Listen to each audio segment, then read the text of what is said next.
Hello everyone, this is the video demonstration for task 6.1 authorization and authentication.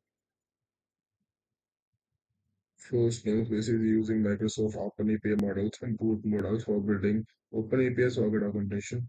Other using statement and post necessary libraries for building the web API with ASP.NET Core.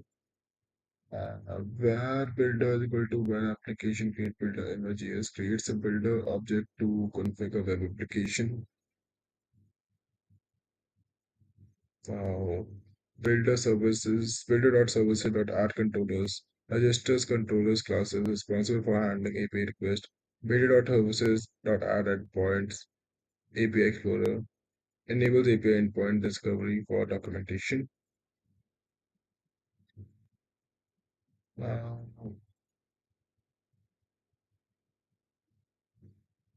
Option swagger dot defines documentation for API version 1.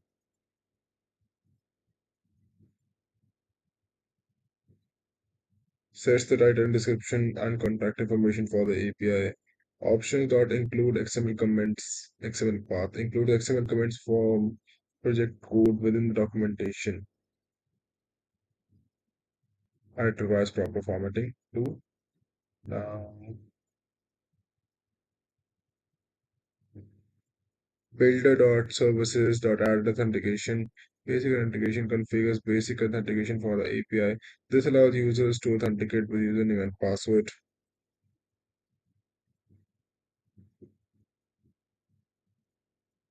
Builder.services.add scope. Password hasher user model. Password hash user model adds a service for use for securely hashing the password. For securely hashing the user password. This is likely used during the user registration or login process. Not shown in code snippet. Authorization policies.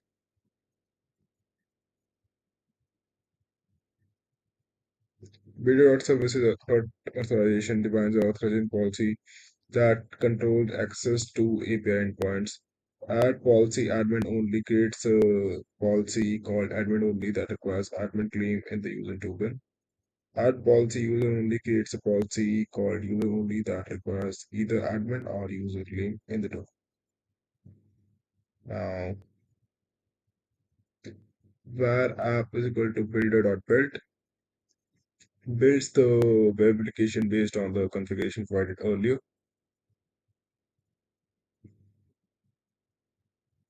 Configuration middleware, we'll see app.use HTTPS redirection redirects the HTTP request to HTTPS for security.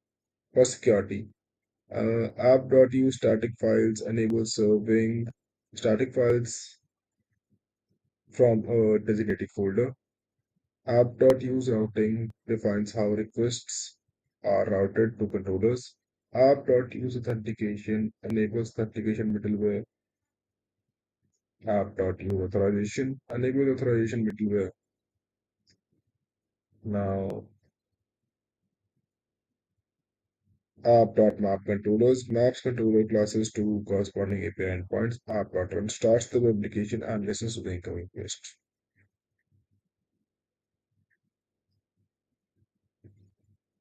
Now you'll see the basic authentication handler.cs file.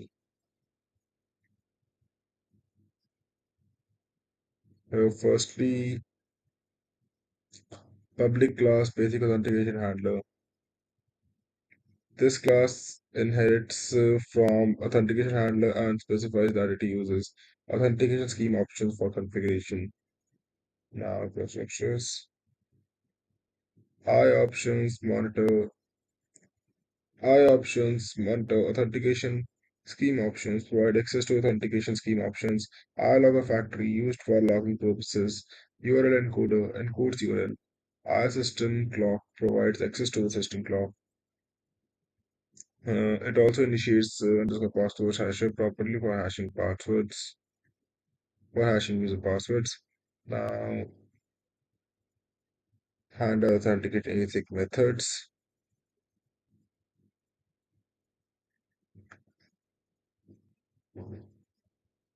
handle authenticate async methods.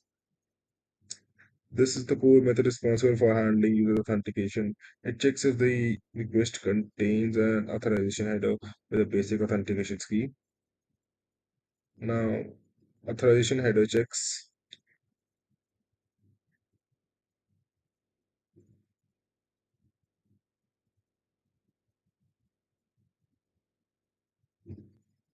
If the header is missing, a challenge is set back to the client request basic authentication with the real-time access to the robot controller. This method returns a failure result indicating missing authorization. Now, parsing credentials. If the header exists, it attempts to parse the authorization header value. It extracts the username and password from base64 encoded credential string. User retrieval and password verification.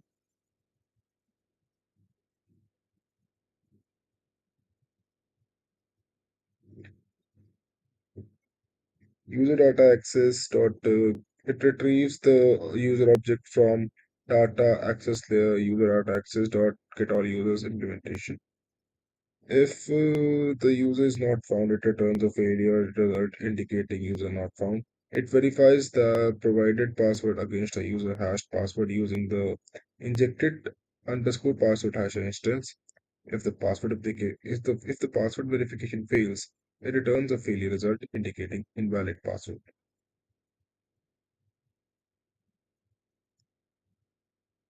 Now, authentication success. If the password verification is successful, it creates claims containing user information, name and role. It builds claims identity object with the claims and the authentication scheme name. Finally, it creates a successful authentication ticket containing the claims principal object. The method returns a successful authentication result with the ticket. Now, error handling. In case of any exception during the parsing or validation, it sends a challenge back to the client and returns a failure with invalid authorization header message.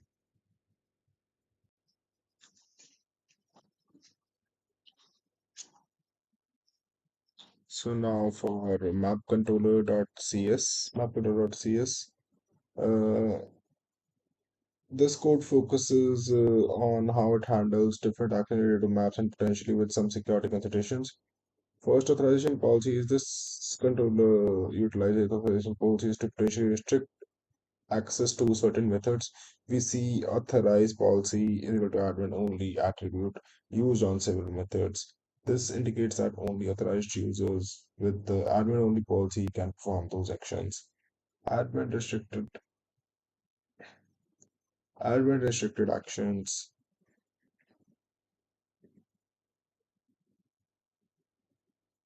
Retrieve retrieve map by ID int ID. This method retrieves a specific map by its ID. It requires admin only policy suggesting only admins can access the individual map details. Create new map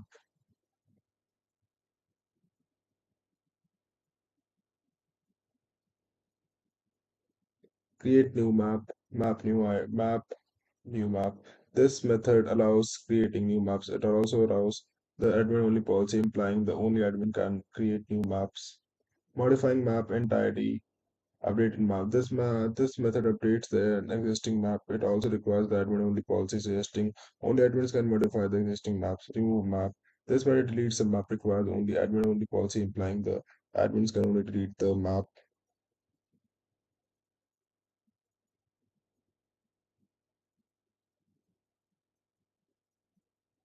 Potentially accessible actions. And now validate coordinate int id int x int y. This method validates if given coordinate xy exists within a specific map identified by id. There is no explicit association attribute, so it accessibility depends on overall authentication setup. Now implementation and details. It is important to note that this code defines the define the actual admin-only policy itself. The policy authorization is likely to reside on separate mechanisms like authorization filters or middleware. Additionally, the code doesn't essentially show the user at authentication.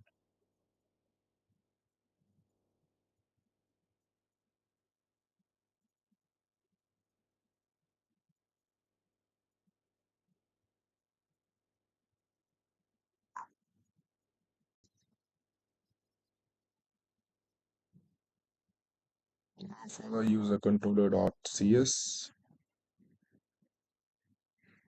Functionality firstly, I'll do functionality breakdown. User management. This API focuses on managing user accounts.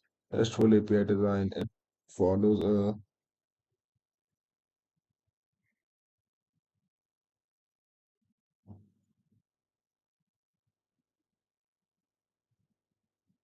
RESTful API design pattern using HTTP protocols, get, post, put, delete for the code operations. User endpoints. Get API users retrieves all the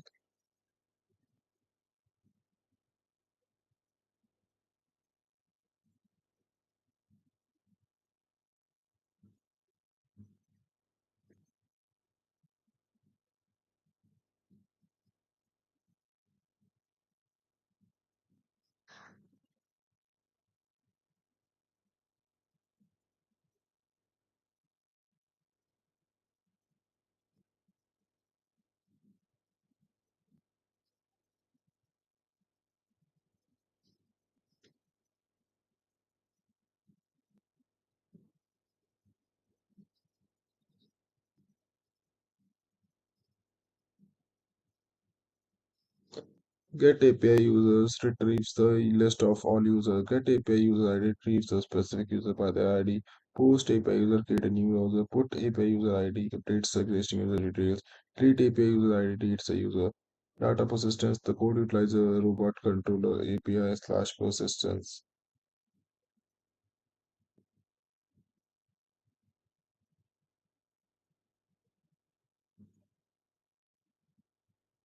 Namespace likely containing functionalities to interact with the database for storing user data.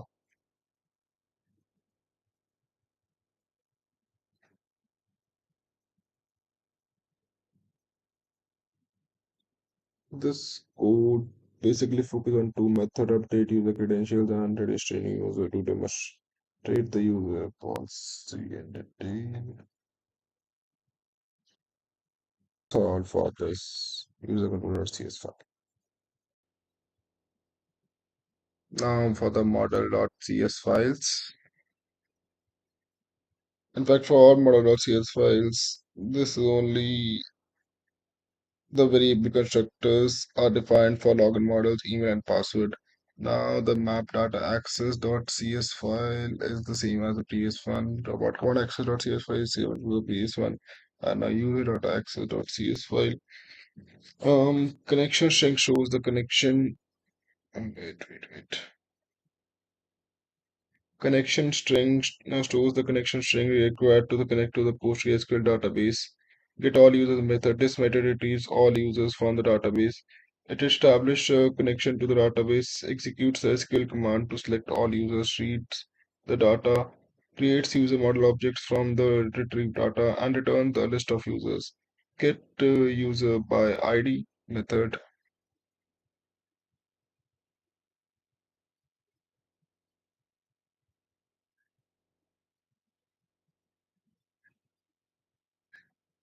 This method receives the user by their ID database.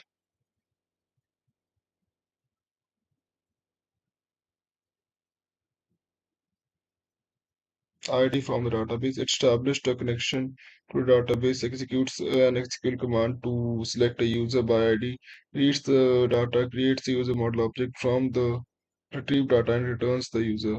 Add user method.